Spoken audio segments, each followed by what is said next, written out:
Coming up, while the Brooklyn Nets did not trade away any players at the deadline, they did end up executing a pretty shocking buyout of one Ben Simmons. We break down the conditions around it, where he'll be playing, and whether or not, in reflecting back, did Sean Marks make a huge error around the James Harden trade? We dive in next.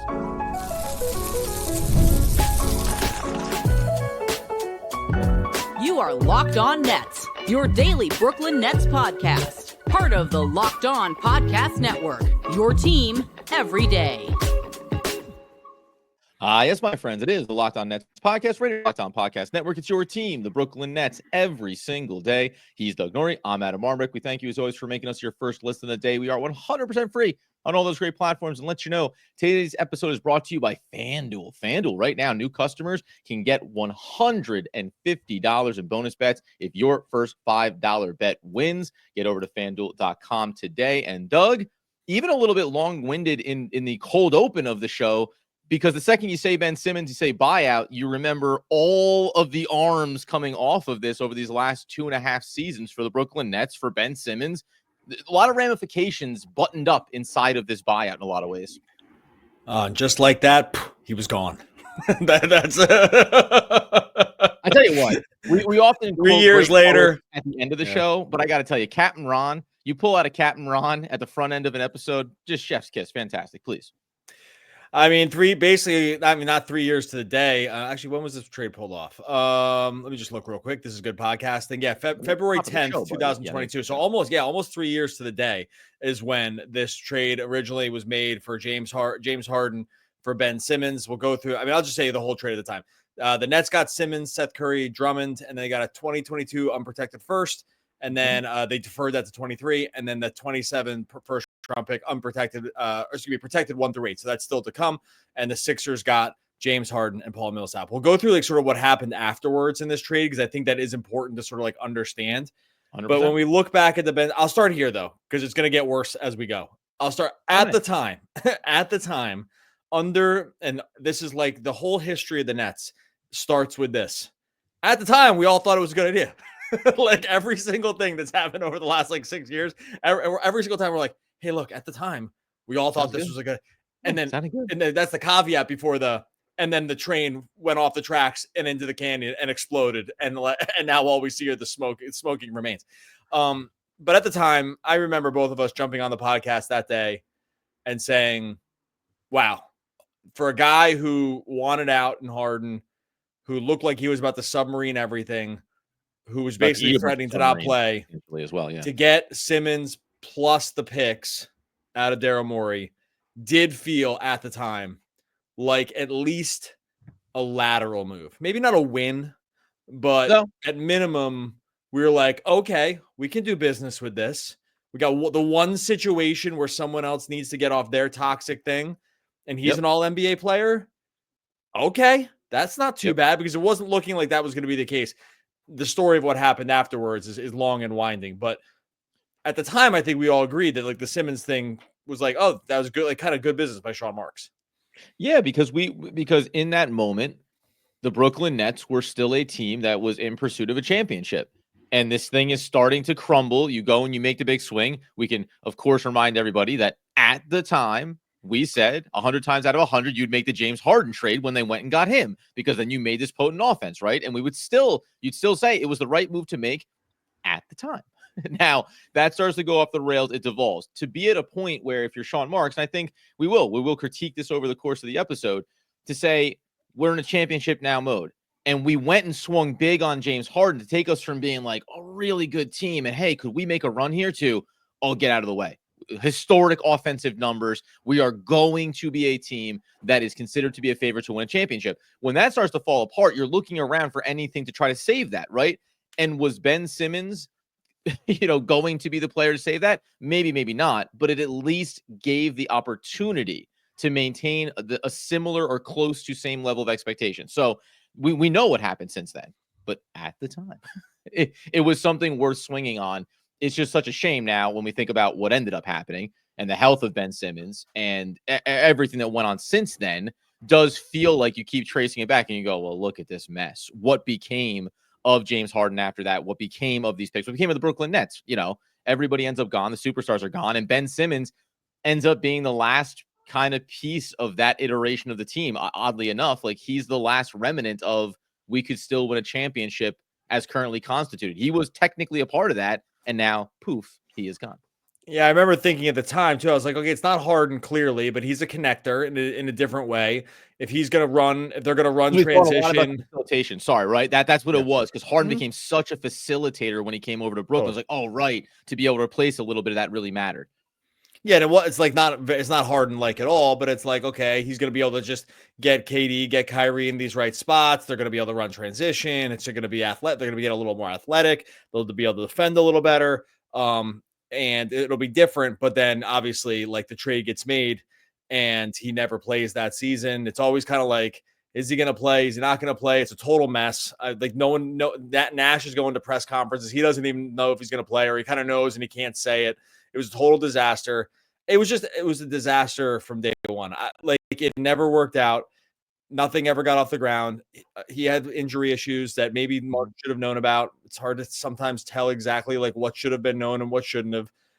Remember, he wasn't sitting out for injury at the time of he kind of was, but it was more like he just didn't want to play with the Sixers. Remember, Doc Rivers had thrown him under the bus the season before. Yes. He has the, now famous, where he doesn't dunk the ball against the Hawks in the Eastern Conference semifinals. And then Doc is like, well, I'm not sure Doc says the worst thing ever. He's like, I'm not sure he's the point guard anymore. He doesn't want to play. So at the time, it wasn't like he was not playing because he was injured. I think it was like a sort of like, well, I am kind of injured, but really my feelings are hurt and I don't want to play here anymore. So yeah, all this to say, whatever, there's so much that goes into it, but from the second it started, it was over. Right. Well, that part, yeah. From the second, that's very true. From the second that Sean Marks finished executing the trade, it began to end. And it was like, we're not even going to have a chance to get interested in this or excited about it or think about what this version of this team is going to look like, right? That was for sure, because I think that we can both, no one really won this trade between the Sixers and the Sixers and the Nets, but the Nets for sure lost more.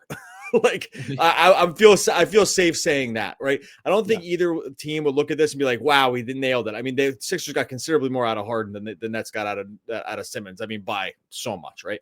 But that ended so terribly that it's hard to consider that any kind of win. But if you're looking at who lost more, for sure the Nets lost more. This, at least we'll talk about sort of what the Sixers ended up turning Harden into, which was not nothing. And Simmons walks out the door in a buyout. And they get the 2 picks. He basically never plays. They get the 2 picks. Drummond never really does anything, turns into much of anything. They didn't trade Seth Curry maybe when they could have. And so in the end, they essentially traded Harden for that 1 pick. Was it 1 pick Tariq Whitehead? Well, they traded the 1 pick that they deferred, and then no, that wasn't it. What was it? Who was that pick turned into? We can look into that. Okay, and then pull that one up in the background here. And they had this other. I should just know this off the top of my head. And then they had this other unprotected pick, because the other things they got almost nothing out of. So in the end, one of these kind of everyone loses trades, but I mean the Nets just got completely run over in it because Simmons, just injuries, mental health, whatever it is, it just never materialized. That being the case, here coming up in a second, there's a couple things. We'll go ahead and just clean up the trade mechanisms. It was 2020. It was the 2022 first round pick unprotected that they got from Philadelphia in that trade. So we can talk about that a little bit. But also, Ben Simmons ends up going and signing with the Clippers. So that's going to be his new landing spot, a team that does want to add something to it and is in that competitive and kind of open Western Conference, right? So we'll talk about here on the other side. Plus, we do have confirmed details about the buyout with the Brooklyn Nets. There are interesting finances to this that I did perk up a little bit around in terms of what Ben Simmons ultimately gave up, quote unquote, to get himself out to LA. We'll do that here in just one moment. All right, first, let you know that FINNEY Skims is making underwear for men. You got to get intrigued about this one. So much, you hear so much about the quality. You can hear from your friends and family. You have to give it a try. It lives up to the hype. If you have issues with underwear, you get fit or comfort or just finding the right style, Skims changes all of that. Their men's line offers something for everyone. Boxer briefs, classic briefs, all designed with the perfect balance of comfort and style. Try the Skims Boxer Brief. You're going to get hooked. Perfect for any active lifestyle. You're going to move with you. You're never going to lose your shape. You're going to stay in one place. That's what you like to hear. Whether you're working out, just running errands, the most comfortable and reliable underwear around. Shop Skims Men at skims.com and Skims stores. Let them know we sent you. After you place your order, select podcast in the survey, select our show, drop-down menu that follows. Super easy. If you're looking for the perfect gift for Valentine's Day, that's coming up for you or yourself. There you go. Treat yourself. Skims just launched their best Valentine's shop ever, available in size for men and women, even pets. It's all you need to know. Go to skims.com or Skims stores and let them know we sent you. All right, as we continue today's Locked On Nets episode, talking about the buyout of Ben Simmons from Brooklyn. So I wanted to make sure I track this down, and we'll touch back on the trade, Harden and Philly, and what that all ended up turning into. But it was confirmed because I saw this mentioned, but it hadn't been included in anything that Shams Charania had reported until now, when I can see here over on ESPN.com where he has an article up saying that ultimately, in leaving the franchise, he gave back $1.1 million, the prorated minimum contract in his buyout, is what Charania heard from his sources around the league. So just on that front, we can go back to these other trades and continue to talk about this. But that part of it was something that you and I had talked about for so long of, well, why would Ben Simmons want a buyout? Even if you're thinking about trying to, reset your career trajectory and all those things. Okay, maybe you just do it in the offseason because no player wants to walk away from money. This does matter. And we talked about it before the show. Maybe I thought maybe it was a little more significant from the Brooklyn Nets standpoint because only 1.1 million. Like, is that really enough? But it is what it is. So Ben walks away with all his money and then goes and gets to sign with the LA Clippers. This worked out really well for Ben Simmons just from a money standpoint. I think it's still in wait and see on how he plays this year and whether or not we talk about Ben Simmons still being a viable player going forward, because this is a low risk option for the LA Clippers to say, okay, let's see what you got. Let's see if it can help us here. And it could set Ben Simmons back on a positive path going forward.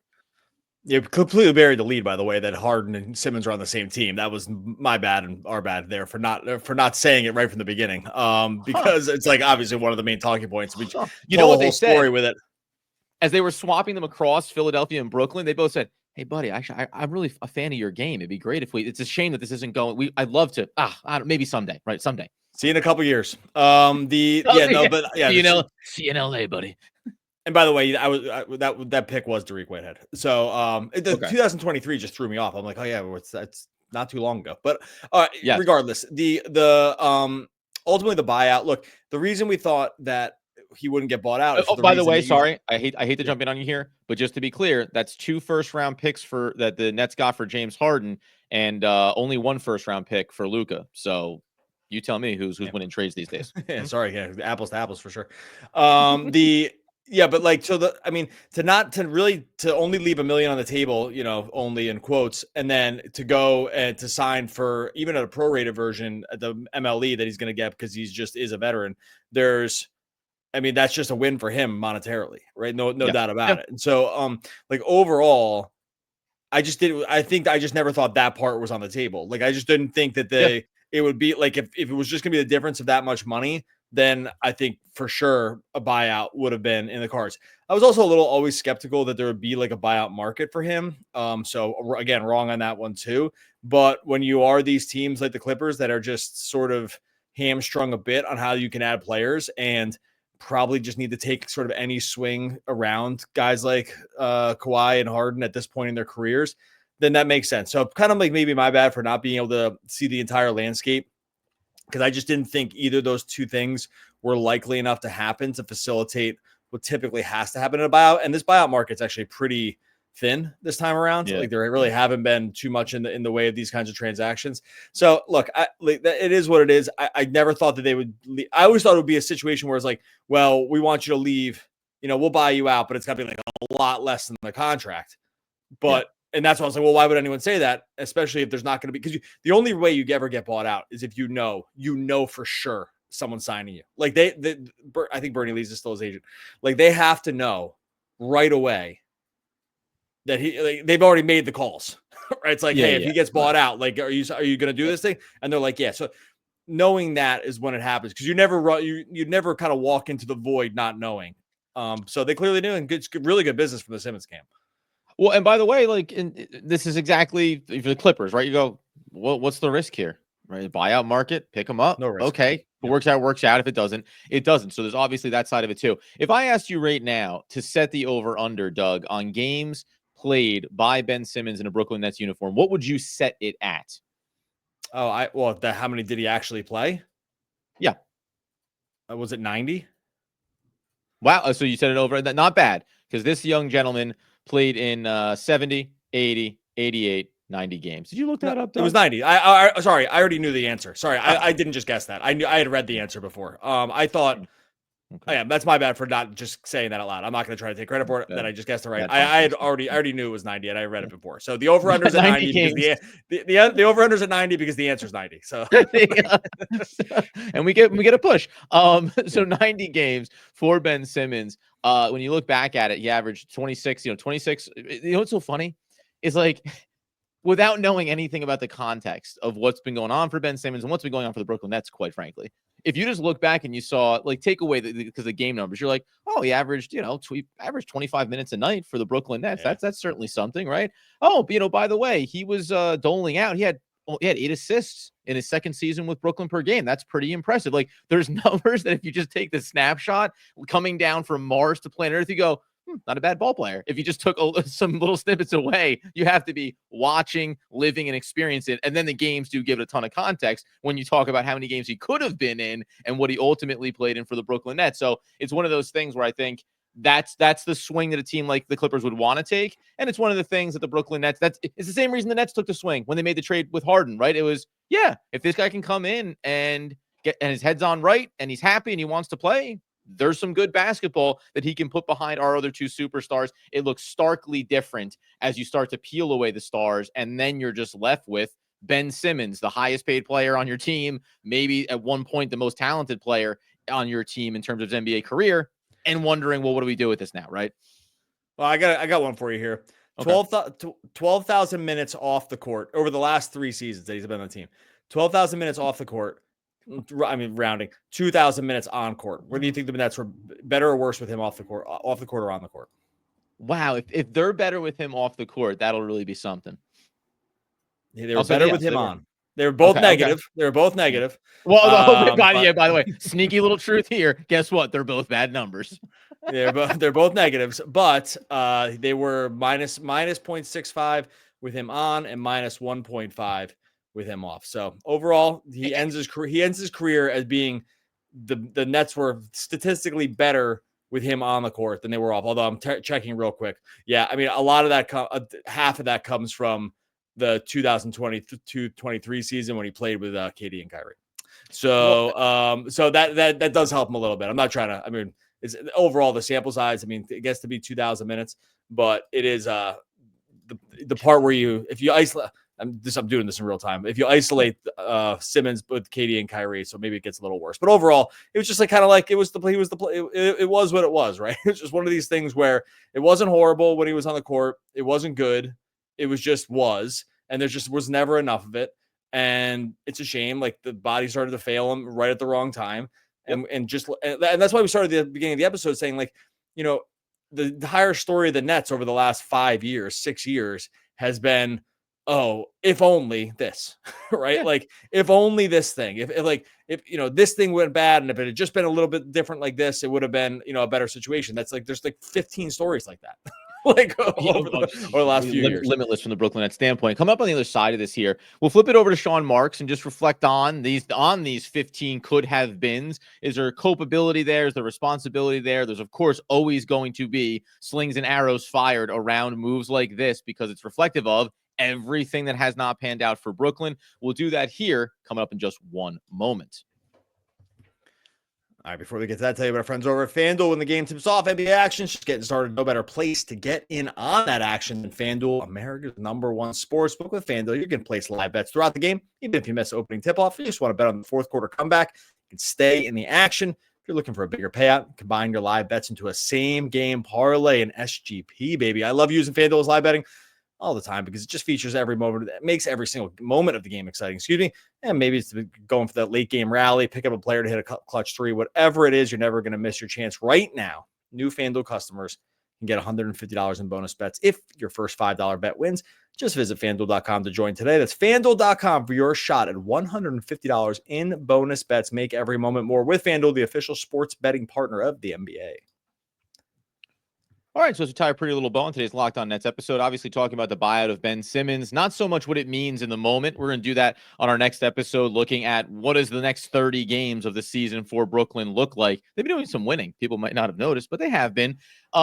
There's a couple. So I was really curious about this because every once in a while you run into some weird stats when it comes to the Nets franchise because they've had some really exciting players. They haven't always been there for the longest time. He leaves the Brooklyn Nets and the New Jersey Nets franchise history as the 44th all-time assists leader for the Brooklyn Nets, 571. Do you want to know a player that's top 25 for the Brooklyn Nets? Take a guess. Who would I be thinking? Who would be the name, Doug, that I would say is a top 25 assist leader in franchise history for the Brooklyn Nets? Is on the team now, you mean? You sure? Maybe he is. Is it Harden? No, it's D'Angelo Russell. 897 assists, 24th terrible guess all time. Yeah, I was trying to walk you down the path there, but I should have guessed him. It's so funny because I've actually divorced the two tenures for him a little bit, right? Because there's just such different circumstances, and the vibe was totally different. Save the buzzer beating three, the almost buzzer beating three against the Rockets the other night, but it's almost just like two separate. It's not two separate players, but I went down the list real quick and I was like, I just didn't. He wasn't part of that other group, and that's just my bad. And let's put it in context: 571 for Ben Simmons, franchise all-time leader, 4,621 Jason Kidd. Let me ask you a question with Simmons. Let me ask you a question with Simmons. In the NBA next year, yes or no? Yes. You think so?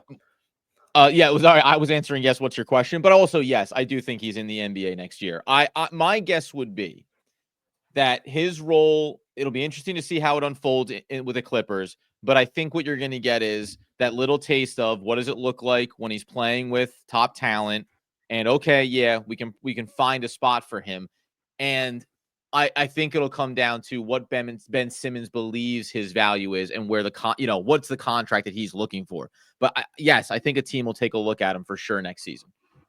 Yeah, I think it's just gonna be a matter of like what he wants to pay, like what he wants to take, right? Like, like is he gonna be willing to take one of these like super low vet minimum contracts? Like like some of these guys, like they took them this year, the Tyus Jones, the Gary Trents, like these guys that took really low contracts to sort of like prove it contracts, and for the most part they kind of proved it, but like to what end? Like it's not like some of these guys knew.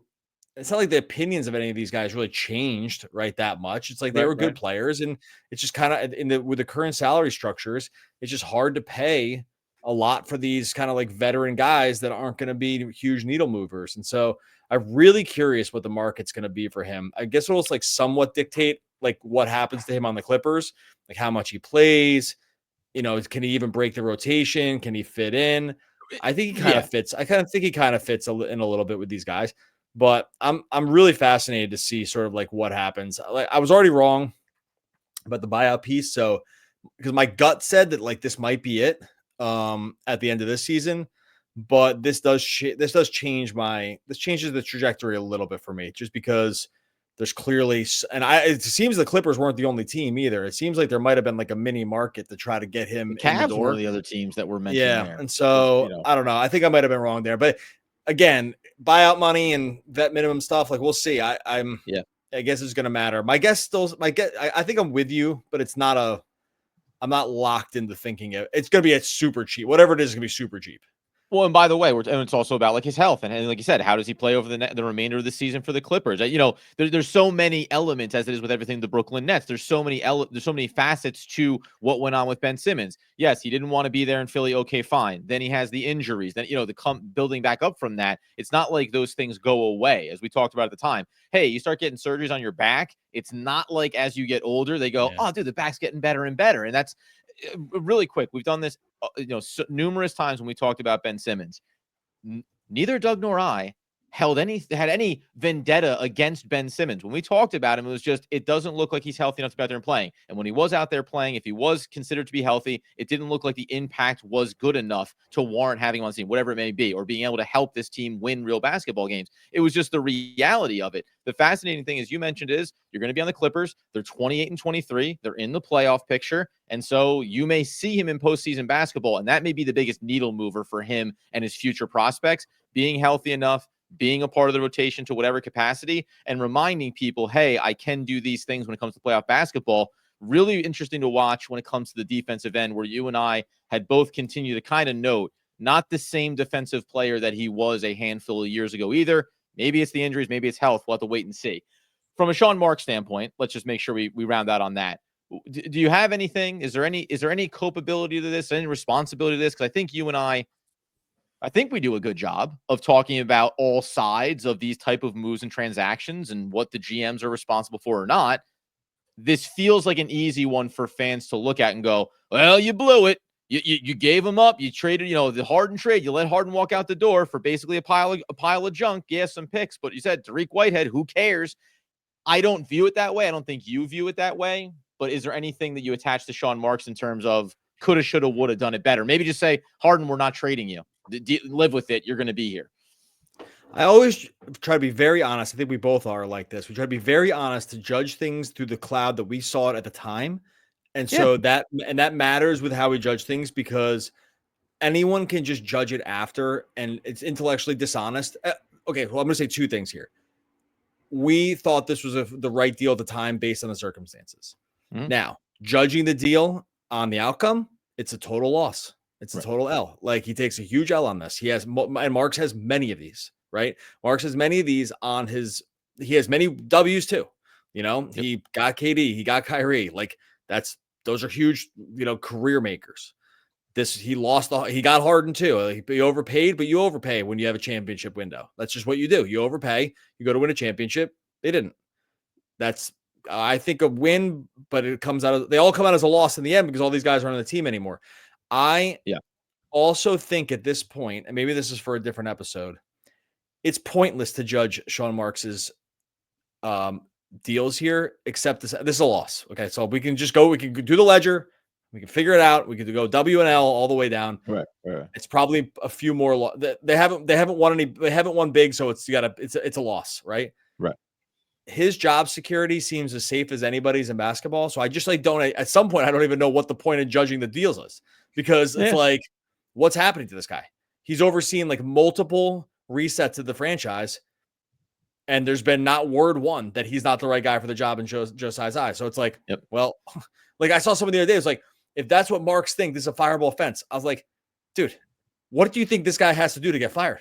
I mean, this guy could probably drop trow like in the office and probably be okay. Like I think he's done plenty right. I just think he's not getting fired. He's not getting fired. Like that's not happening. And I think I agree with you on that front, that there's a element to it of, well, what do we need to decide about this? He's the GM. He's not going anywhere. We said this a few episodes ago. The trade was a disaster. What do you want me to say? The trade was a disaster. It was a disaster trade. It's an F. It's an F on the outcome for sure. And this is not a defense of Sean Marks. This is just maybe a reality of NBA teams. There's amazing GMs that always seem to be on the right side of things, right? And always seem to be a little bit ahead of the curve and figure this stuff out really well. But also, if you fired Sean Marks at any point along this way ahead of these processes, and a new GM was put in the same set of circumstances and the same opportunities, like being able to trade for James Harden came up, they'd probably go ahead and take that big swing, right? Like, so it's funny how you prescribe it to this one guy because he's been there for so long, because he has been at the head of it. And other GMs may have made different, better, other choices. That's fine. But we said this a few episodes ago, just about how they, as in Sean Marks and Joe Tsai, seem very much on the same page. And so whatever choices are getting made, there's never a time, at least it seems from the outside looking in, that Joe Tsai goes, WTF, Sean Marks. Instead, it's, oh, that didn't work out. So what's the plan? And Sean says, this is what I'm thinking. And Joe goes, all right, then let's get after it. Right. And that's fine. That's a fine model. I'd rather them be on the same page than not. I'd also rather them be more successful than not. And that's been a problem in some of the high level moves. And by the way, it's also been amazing in some of the moves. Kevin Durant trade, Mikal Bridges trade, right? Now we find ourselves, as we'll talk about next episode, in the waters where you go, hey, if some fans say, you finally did it right. You're resetting everything. And now this season happens. And that gets the fans right back perked up around, well, now you're blowing the tank as well. So the pendulum certainly swings violently both ways when it comes to Sean Marks, I think. I think in general, last thought on this, I think in general, you want a GM that is not GMing for his job. Yes. Right. Like I think like you'd much rather have a GM who feels job security for the most part, because they're going to just there's no moral hazard, right? Like you're not running into a problem of not doing the best for what the organization deems for like the long term, instead because you are wanting to get a few more wins now because it's going to look good on your resume. Like, I think in general you do want that. And like, it's just like, it's not the track record's been what the track record is. It's like, all the guys we just mentioned aren't on the team anymore. So like, right. And that's just kind of, and there's, 1 second round playoff, 1 second round playoff series. And that was it. So it is what it is. Okay. We're going to start running along. All right. What do I usually say here? Okay. Right. How to support the show. You want to, yeah, there you go. I'm back. You want to go over to YouTube. You want to hit subscribe. Let's get us 8,000 subscribers. The fact that I'm still saying 8,000 is a total joke. Like, why are we not at 8,000? Yeah, I know. It's been like in the high 7,000s for a while. I blame all you out there. It's all your fault. Anyone who is not subscribed, it's your fault, and you're not helping us. So right now, hey, change it right now. Go help us. Subscribe to the Locked On Nets over on YouTube. And also subscribers, get out there. Start. I'm not. No, actually, never mind. Subscribers, go make a second YouTube account and subscribe. So there you go. We can be talking about 15 and 16,000 if we all play our cards right here. Okay. Come on, guys. I take it back. Yes, never mind. Forget all you losers that didn't subscribe yet. You're dead to us. We don't need this. The people that I like, that have already subscribed, go over. Just go to that other email account you have. Set up another email account and hit subscribe. There you go. Done. There we go. That's it. That's how you help the show. I think that there will be plenty of opportunity to develop the whole roster, and that is Sean Marks. Oh, one of the great. We have endless opportunity. One of the all-time great poets. We're back again tomorrow talking more Brooklyn Nets basketball.